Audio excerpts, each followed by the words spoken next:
The civil authorities have issued a child abduction emergency for all of Florida beginning at 7:08 a.m. and ending at 9:08 a.m.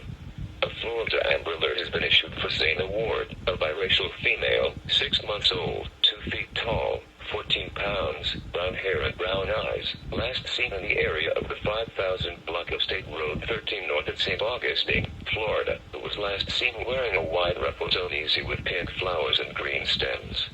The child may be in the company of Mohammed Adam, a black male, 5 feet 8 inches tall, 150 pounds, black hair and brown eyes. They may be traveling in a 2002 silver Chevrolet Cavalier, Florida tag number RXCR47. They may be in the Jacksonville, Florida area. If located, do not approach. Contact law enforcement immediately.